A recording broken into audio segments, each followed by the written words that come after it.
குட்டி பசங்க ஹோட்டல்ல உட்காந்து பரோட்டா சாப்பிட்டுட்டு இருக்காங்க. இந்த குட்டி பசங்களோட அப்பா ஒரு சின்ன மோதிரத்தை அடகு கடையில இருந்து மூட்டை எடுக்கிறாரு. ஆக்சுவலா இவரோட பொண்டாட்டி இறந்து போயிருப்பாங்க.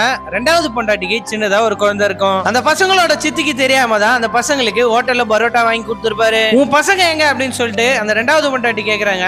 குழந்தைங்க தண்ணி தாகமா இருக்குன்னு சொல்லிச்சுங்க, அதனால அந்த ஹோட்டல்ல உட்கார வச்சுட்டு வந்திருக்கேன் அப்படின்னு சொல்லிட்டு சொல்றாரு. அடகுகள்ல இருந்து மீட்டர் எடுத்துன்னு வந்த மோதிரத்தை பார்த்துட்டு அந்த குட்டி பையனும், அப்பா எனக்கு ஒரு மோதிரம் வாங்கி தாப்பா அப்படின்னு சொல்லிட்டு கேக்குறான். அவங்க அப்பா சரிப்பா வாங்கி தரேன் அப்படின்னு சொல்லிட்டு சொல்றாரு. ஒரு நாள் சமையல் ரூம்ல இந்த பையன் ஏதோ ஒரு டப்பாவெல்லாம் உருட்டின்னு இருக்கான். அதை பாக்குறவங்க சித்தி கையில என்னடா எடுத்துன்னு போறேன்ட்டு கேக்குறாங்க. பார்த்தா கையில 2 ரூபா காயின் வச்சிருப்பான். அதை பாக்குறவங்க சித்தி திருடுவியான்னு சொல்லிட்டு போட்டு அடி எடுன்னு அடிக்கிறாங்க. இந்த சத்தத்தை கேட்டு அந்த பையனோட அப்பாவும் அந்த பையனோட பாட்டி அங்க வந்துடுறாங்க.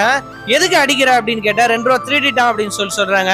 நான் தான் வெத்தல் வாங்குறதுக்காக 2 ரூபா எடுத்துட்டு வர சொன்னேன் அப்படின்னு சொல்லிட்டு அந்த பாட்டி சொல்றாங்க. இதை தெரிஞ்சுக்கிற அந்த பையனோட அப்பாவும் குழந்தைய போட்டு அடிச்சிட்டாங்களே அப்படின்னு சொல்லிட்டு அவங்க சித்திய பலாருன்னு ஒரு அறை ஒண்ணு வச்சிருக்காரு. இப்ப அப்பாவும் அவங்க சித்தியும் கரும்பு வெட்டுற வேலைக்காக 1 மாசம் ஊருக்கு வெளியே போய் தங்குறாங்க. அந்த அடி வாங்கின பையனும் அவங்க பாட்டியை பார்த்து உன்னால் தான் நான் அடி வாங்கினேன் அப்படின்னு சொல்லிட்டு அந்த பாட்டியை திட்டிட்டு இருக்கான். உனக்கு என்னடா வேணும்னு சொல்லிட்டு அந்த பாட்டி கேக்குறாங்க.